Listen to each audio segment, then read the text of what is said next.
Monsters exist, but they are far too few in number to be truly dangerous. The most dangerous monsters are ordinary men and women, ready to believe and obey without asking questions.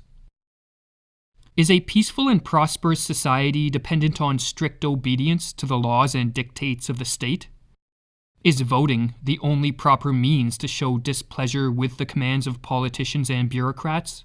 While school systems and the mainstream media try to indoctrinate us with an obedient mindset, and while politicians desire an almost blind obedience from the populace, history tells a different story about the value of always doing what we are told. In this video, we are going to discuss why obedience, not disobedience, is the greatest threat to mankind, while also examining how civil disobedience keeps the society free. The problem, wrote the American historian Howard Zinn, is not disobedience, it is obedience.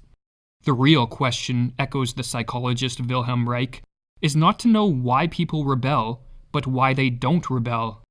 While the Grimke sisters, famous for their work with the abolitionist and women's suffrage movements of the 19th century, put it this way: the doctrine of blind obedience and unqualified submission to any human power, whether civil or ecclesiastical, is the doctrine of despotism. In the 20th century, as millions upon millions of bodies piled up in socialist and fascist countries, it became evident to all those who cared to look that obedience can kill. In the Soviet Union, Nazi Germany, Cambodia, China, and North Korea, it was not rebellion or a disregard for law that sent hundreds of millions to an early death, but the fact that in such countries people obeyed too much. They obeyed laws that were immoral, and they accepted commands from politicians and bureaucrats that were socially destructive. The horrific experiences in these countries taught us a very important lesson, but one that has quickly been forgotten. Sometimes it is obedience, not disobedience, that is the true crime.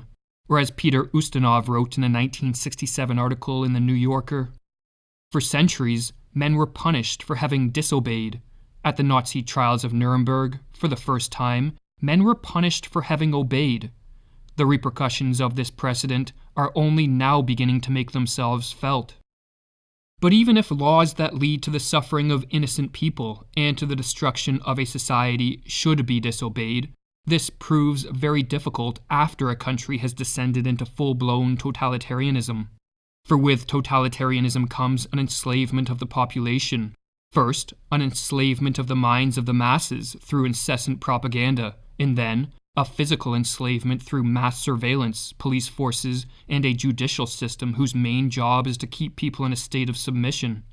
Under these oppressive conditions of the all-powerful, centralized state, disobedience takes a heroic act of the will, as stepping out of line can easily be paid for with one's life.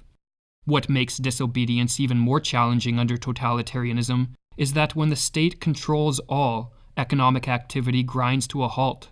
This leads to shortages in life's necessities, and when one is hungry, finding food, not resisting tyranny, is front of mind.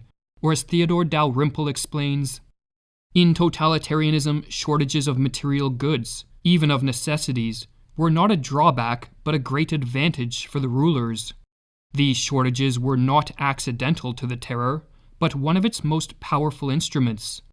Not only did shortages keep people's minds strictly on bread and sausage, and divert their energies to procuring them so that there was no time or inclination left over for subversion, but the shortages meant that people could be brought to inform, spy, and betray each other very cheaply. Disobedience, therefore, is not an antidote to full-blown tyranny. Disobedience, rather, is a preventative measure to tyranny. But to be effective at returning freedom to a society at risk of losing it, disobedience must endure widespread support. It must, in other words, take the form of civil disobedience. When an individual practices disobedience in a solitary manner, this is referred to as dissidence or conscientious objection. Civil disobedience, on the other hand, occurs when a group of people disobey, and in a public manner. This act of mass noncompliance sends a message that no politician wants to hear. The people no longer fear them, no longer respect them, and will no longer obey them. The current form of governance has been deemed no longer acceptable, and in contrast to a protest whereby a populace asks for its freedom back, with civil disobedience, a populace begins to take its freedom back. Or as Murray Rothbard explains, mass nonviolent resistance as a method for the overthrow of tyranny stems directly from the fact that all rule rests on the consent of the subject masses. For if tyranny rests on mass consent, then the obvious means for its overthrow is simply by mass withdrawal of that consent. The weight of tyranny would quickly and suddenly collapse under such a non-violent revolution. But how can enough people be awakened to the necessity of disobeying laws that are socially destructive? What, in other words, leads to a movement of civil disobedience that can defeat tyranny? One possible tactic is to use reason, logic, and argumentation to make the masses aware of the deceptions, lies, and manipulations which are being used to herd them into totalitarianism. This approach is based on the notion that if the truth were presented and the propaganda deconstructed, most people would rise up in defiance and cast off their chains. But an appeal to reason and evidence only works on minds that are open and receptive, and when tyranny is rising, ever fewer minds exist in this state. Rather, fear, confusion, anger, and uncertainty run rampant, and these emotions can easily trump the power of reason. The mass crushes out the insight and reflection that are still possible within the individual, writes Carl Jung. Rational argument can be conducted with some prospect of success only so long as the emotionality of a given situation does not exceed a certain critical degree.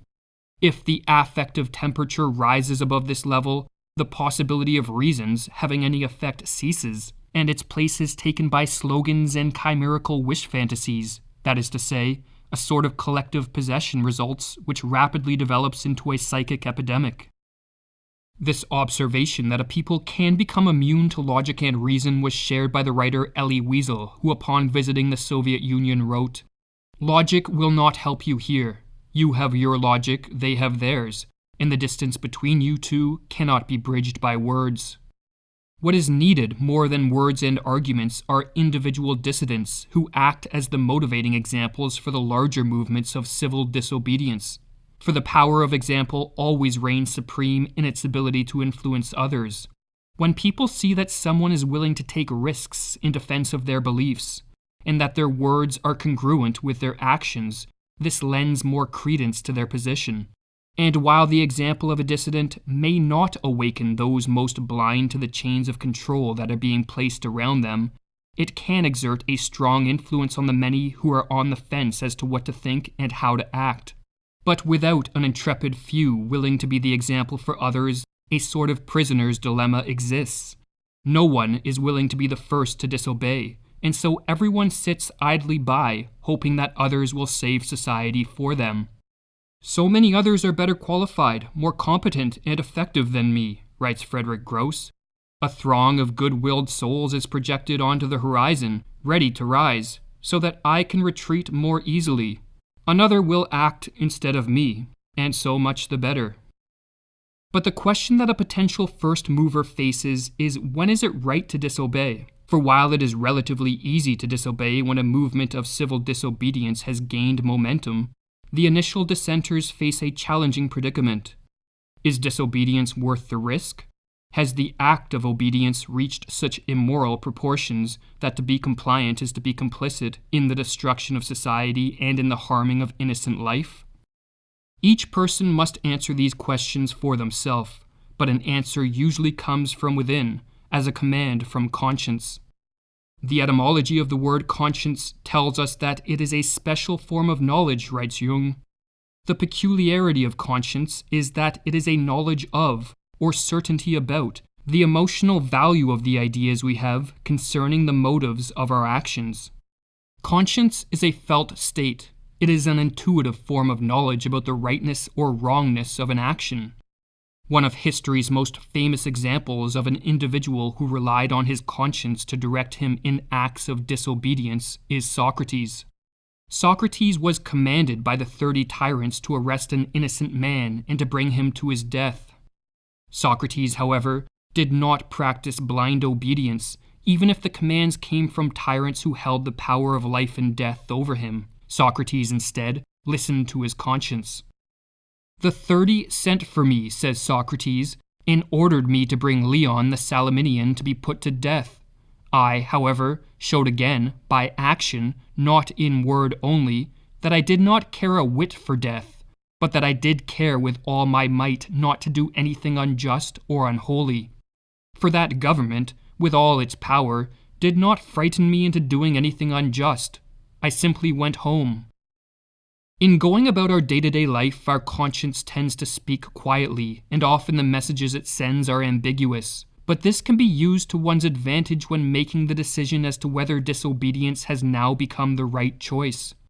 For as Jung points out, while many of life's moral dilemmas only elicit a whisper from our conscience, there are times when our conscience speaks so loudly and clearly that it almost seems to be the voice of a god, or as Jung writes in Civilization in Transition, "Since olden times, conscience has been understood by many people less as a psychic function than as a divine intervention. Indeed, its dictates were regarded as the voice of God." This view shows what value and significance were, and still are, attached to the phenomenon of conscience. Conscience commands the individual to obey his inner voice, even at the risk of going astray. If our conscience commands us to stop obeying unjust laws, and if each time we do obey we experience feelings of loathing and guilt, then we face a difficult choice. We either obey our conscience and become a dissident, or we continue to obey the commands of tyrants and we become a traitor to ourself. The men and women whose inner voice speaks loudest in the face of a rising tyranny are those most likely to step forward as dissidents, and it is when a common vibration of conscience rings out through a society that civil disobedience becomes possible. First, the call of conscience is answered by a relative few, but these few serve as the example for others. Whether enough people will follow to create a movement of civil disobedience is contingent on how much a populace still desires freedom, compared to what degree the populace has been psychologically subdued by the fear, hate, and confusion that is sown by the propaganda of tyrants. If, however, tyranny comes knocking in the society in which we live, and if our conscience then issues the command that we stop being complicit in the crime of obedience, we should keep in mind the following comment by Henry David Thoreau. "Disobedience is the true foundation of liberty. The obedient must be slaves."